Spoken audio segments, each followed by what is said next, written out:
Hello, my name is Alison Duana. I'm a goddess asteroid, mostly astrologer, and I'm also Gene Keys guide. So this is a synthesis of astrology and Gene Keys, which sounds like it might be more complicated, but actually it gives us just some key words to use and can actually simplify things. So what I'm going to look at today is the moon cycle. So we're actually in the last quarter waning moon. So I'll start with today, and then we'll look at the next new moon and full moon and what that moon cycle is bringing. So this will take you through till mid-May if you're watching this to work with this moon cycle. Okay, so I'm going to share the charts, well, my presentation, which has charts in it. And I'm going to be using Sabian symbols as well, which helps just to simplify. And this moon cycle tells, I think, a really amazing story. So I'm going to be looking at two things through it. One is the Pope's death, and the second is mermaid consciousness. And they might sound like a million miles apart, but they do share a common theme. So I'm calling this intentional astrology. It's really using the astrological cycles in a very practical way. If you're a gardener or you have your own business, you're starting new projects, if you're a creative, it's really amazing to get in rhythm with the moon and to use the power of our intention to create what we would like in this moon cycle. So we go all the way through from the new moon, waxing crescent, first quarter, waxing gibbous, so the full moon, the waning gibbous, the third quarter, which is where we are now waning, and the waning crescent. So in astrology, each phase of the moon can make us more aware of the ebb and flow of life and help us live in this cosmic rhythm. So that's a really simple reason for following the moon. And that's the thing I'm really feel drawn to focus on this year. So, for example, the new moon is great for planting seeds, starting something new as the energy waxes, and the waning moon is good for releasing what you would like to make space for, something new. So, if we never release, if we never embrace ebb, then it's very hard for life to hold us in the flow. So that's kind of why I'm doing this and why I'm sharing it too. So this third quarter moon is opposite view of the first quarter moon. It looks like half a moon, but remember the moon is a sphere. So yeah, on Easter morning, I walked up to the church service at 7 a.m. The sun was rising, and there up in the sky was this third quarter moon. It's a very ancestral moon. It's all about letting go of things in this the third quarter moon and the first quarter are the most challenging points in the moon cycle when the moon is squaring the sun in the heavens. And you could actually look up on Easter morning and see that in the sky. Okay, so this is the chart for today. The moon is here at 13 degrees Capricorn, and this is directly opposite the star Sirius at 13 degrees Cancer. They're one of the brightest and most magical stars in the sky. And it's in Gene Key 38, line 5, the warrior of light and the city of honor. And it moves from struggle to perseverance to honor. Okay, so we've got this warrior of light moon. At the moment I'm doing this transmission. So this is saying to me, look out for this kind of energy of the warrior of light, the inner battle that has to take place to keep the purity, keep the innocence of whatever we're working with. Now, it has a really interesting, for me, this is like so relevant. The Sabian symbol is an ancient bas relief carved in granite, remains a witness to a long forgotten culture. And I put mermaids there, and I live in Cornwall, which has a lot of granite. It's a like granite quartz peninsula, like just full of sacred sites. Amazing place. Now, I thought first of mermaids because there's a lot of undersea cities here, Lyonesse. It's very Atlantean, actually. But what has come in since I thought that is the death of the Pope. Um, so, yeah, so a long forgotten culture. The Pope's head, the hat is actually a fish. So this is an interesting thing I hadn't thought of until now. But the Pope originally may come from the merman wisdom because the hat of the Pope is a fish. But the fish is also associated with Christ consciousness. But when I talk about mermaids and mermen, I'm not talking about the cutesy little things we see on TV. They're very nice. But what I'm talking about is for example, the ancient Sumerians talk about how the culture, the whole of our civilization, writing, medicine was seeded by these beings from the ocean. And so this is something that I feel really calling me at the moment. But also, the Pope stands in a long tradition of the Christianity, the Catholic Church. I'm not a Catholic, but I am, I would say, a devoted Christian in quite a wide sense of what that means.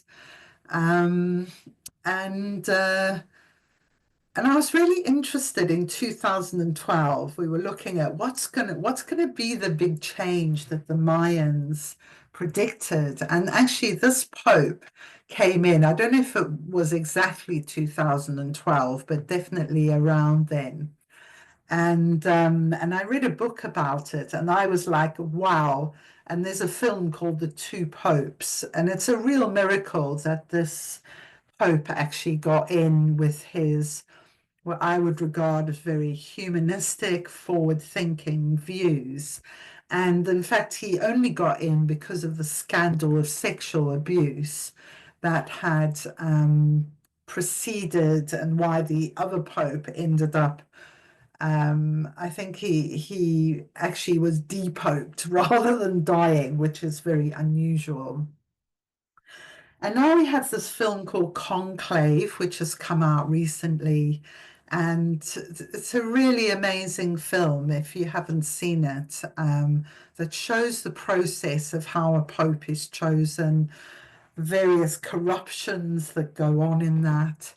Um, but yeah, this Pope actually wanted that film made, and the ending, I won't give it away, but the ending is really quite radical, I would say. So yeah, taking us towards a world of equality.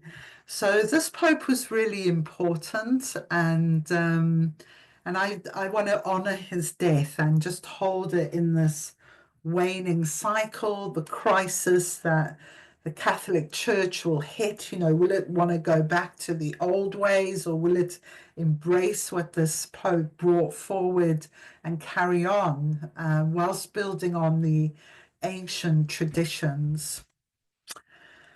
Okay, so other things in this chart to point out that are amazing is that we have here we have Ceres. She's in Gene Key 22, which moves from dishonor to grace. This is all about the divine feminine, and you can see Ceres has gradually been moving closer and closer to Venus, who's now direct, the North Node, and Saturn. And there we have Neptune and Mercury, who have gone into Aries now. So what we have is this Venus exactly conjunct the North Node. So this is this is the direction, the energy where things are flowing. And this is also, and we've also got Saturn there. Saturn is actually also all about tradition and forms and the established order. So again, very interesting with the Pope dying at this point in time, and does suggest that actually Venus, the love, is present with the tradition of Saturn. And with the North Node there, there's a powerful impulse to take, what this Pope, the love that this Pope has seeded forward. And this is gene key 36, which moves from turbulence to humanity to compassion. So it's going to be very interesting to see how this all plays out.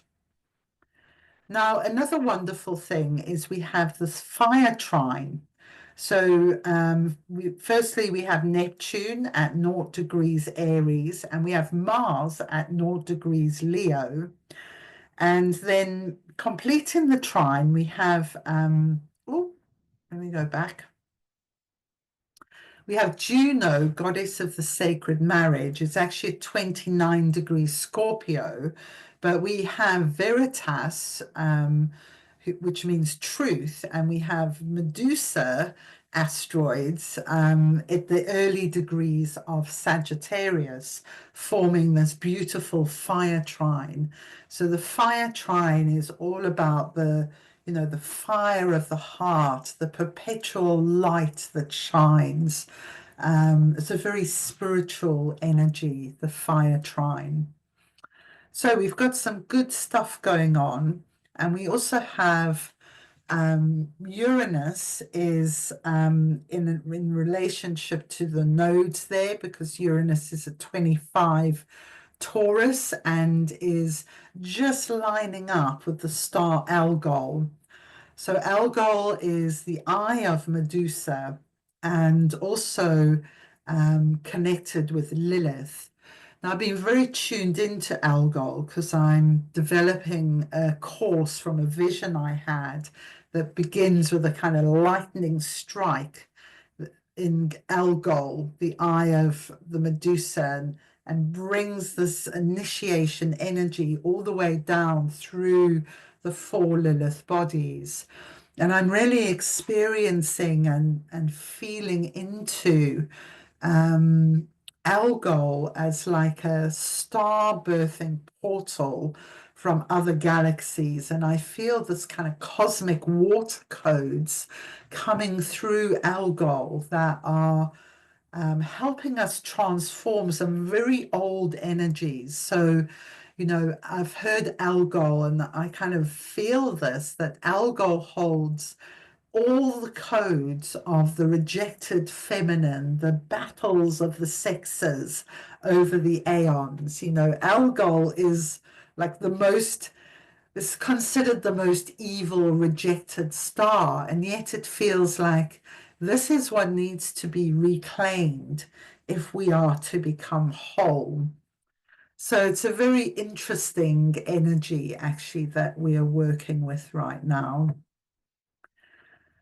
Now, one of the other wonderful things that came my way in this last couple of weeks was Pam Gregory did a talk with Veda Austin on the autists, as they call themselves, these young people, and she was asking them about water and astrology. It's called Doors to Consciousness with Autis with Veda Austin. I highly recommend this. My mind was just like expanded by listening to these autists. And I wanted to just say one little thing here, because I'm going to go back actually to Salacia, who's a mermaid, and her energy is the light on water. And it feels really important, light codes coming in on water. Water is the expression of the Creator's first love. It is a being that Creator never wants to separate from. Therefore, it's in everything. It's love. And this is Noah who said that, and that's Veda Austin and Pam Gregory over there. So let me just jump back because I didn't mention Salashiya here. Is at 11 degrees Aries, and she's in Gene Key 21, which is the highest city of valor. Now, for me, the 21 and the 38 share something of this knightly nature, honor and valor. And they're all about this kind of really raising up into high frequency behavior, way of being, that is really being called forward now. Okay, so Salashiya, her hair is the sunlight on the water. That's why I've included this here about what Noah has said. And there's so many beautiful things are said about water. Okay, so let's head now towards the new moon. Is going to be on the 27th of April. The new moon's barely visible and occurs when the Earth and the moon are aligned and the sun and Earth are on opposite sides of the moon. So here's the Earth, here's the moon, and here is the sun. So in a birth chart, which I'll show you here, you can see that the sun and the moon are at the exact same place in the zodiac. And here they are at 7 degrees of Taurus. Now, the Sabian symbol for this is interesting. A woman of Samaria at the ancestral well, the meeting of the traditional past and the creative spirit pointing to the future. So there's a definite connection with me with the Sabian symbol, the preservation, which is, the 38th gene key where the moon is today as I'm speaking. And this moment in Christ's story, in Jesus's story, is really important because for Jewish men, they weren't allowed to speak to women generally alone, never mind women of other races and religions. But here is Jesus at the well speaking with this woman of Samaria. And some people say that this is Mary Magdalene that he's meeting with here. And the name Maria, Samaria, all connect with Mara, the sea, the water energy. And of course, it's a well. So here we have the divine feminine energy. We have the water element again that we see in our first chart. Now we also have Pluto opposing Mars, and Mars is exactly conjunct Pandora. So all kinds of things could come out of Pandora's box right now. The pressure to communicate things, there might be feelings of anger, outrage that come to the surface right now. And during this new moon. So that is next Sunday. So bring the graciousness of Ceres into your world, because you might find yourself in the middle of a battle otherwise. And if you are in a battle, go into it with honor and valor as your guiding principles, and see how that goes. So we also have Uranus now comes exactly conjunct Algol. So we have the liberation energy, the clarity, the lightning strike of Uranus exactly conjunct Algol. So what do you see clearly that you've never been able to see before? I hope it's something good. And even if it feels initially that it's something difficult, then behind that, is there something good as well that you have maybe never seen? Okay, so we've also got Chiron and Hygeia healing elements coming into this Uranus transit of Algol. So we've got lots of healing support there. We've also got there 23 degrees as well. We've got Ceres. We've got this whole lineup of that I spoke earlier about of North Node, Saturn, and Venus. We've got Australia at 22 degrees Sag. So there's so much support kind of coming in actually as Uranus conjuncts Algol and this divine, my experience of this is this divine feminine portal that is opening and revealing things to us. And opposite that, Uranus is Juno, the goddess of relationships. So this is where it's all going to play out in our relationships. As I say, Algol is holding these codes of the feminine and the masculine for aeons and aeons. So can we make some changes? Can we make some adjustments? Can we try and understand the scripting that's playing out? So rather than reacting, we look kind of with the cold eye of clarity of Algol at what is unfolding and start tweaking and making adjustments so that we can change the pattern. And here we have Salashiya again is exactly conjunct Mercury. So that's really lovely, moving from Jinky 21, moving from control to valor. So when we stop trying to control the situation, can we step back and allow it to unfold, see the karma unfolding through this eye of Algol? It's going to be really powerful if we can do this. I'm feeling the pressure myself because I have something going on that weekend that I really don't want to happen, but it is happening. And I'm in this myself where I'm saying I need to watch how this is going on and not let all my old fears play out in this. So really releasing in a way the old and letting the new appear through this stargate. The full moon is visible when the moon is on the opposite side of the earth to the sun.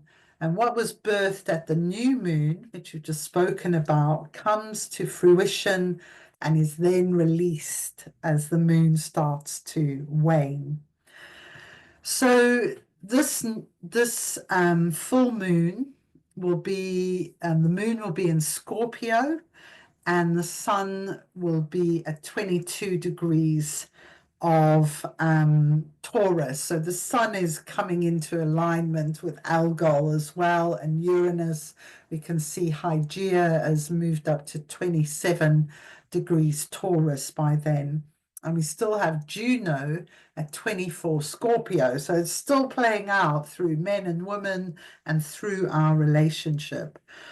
Now, I thought this this was wonderful. Oh, one more thing is Mars is now at 11 degrees Leo, 11 minutes, and will be in a trine to Salashiya, who is at 11 Aries.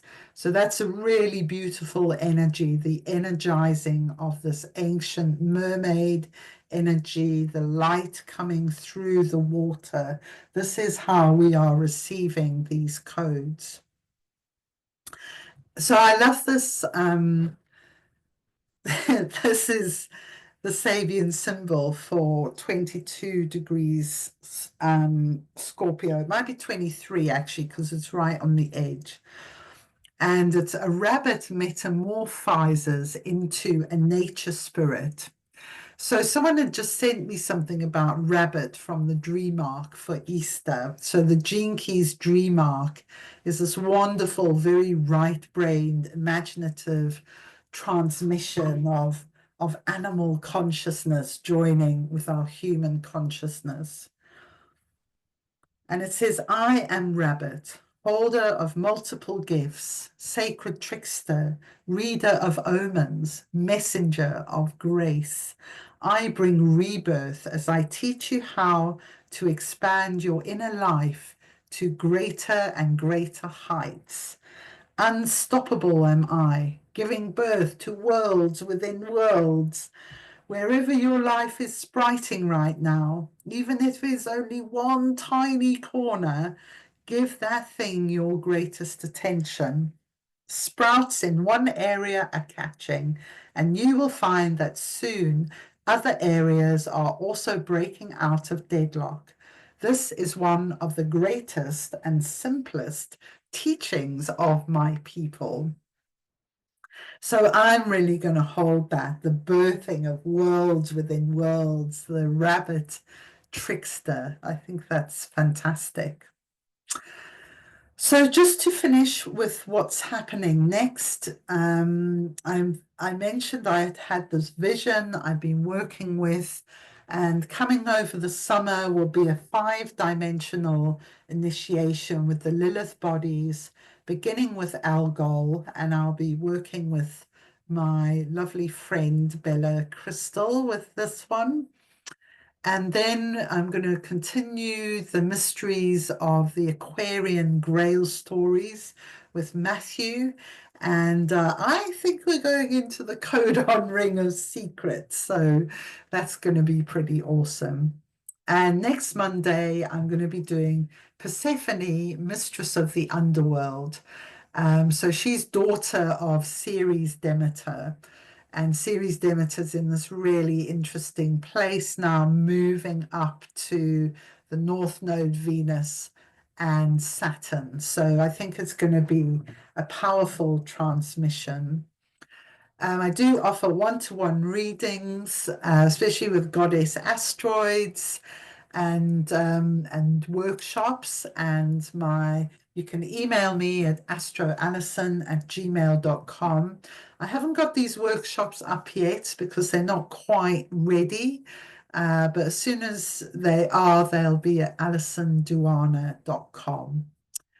So thank you very much for watching this, and namaste. Go in peace.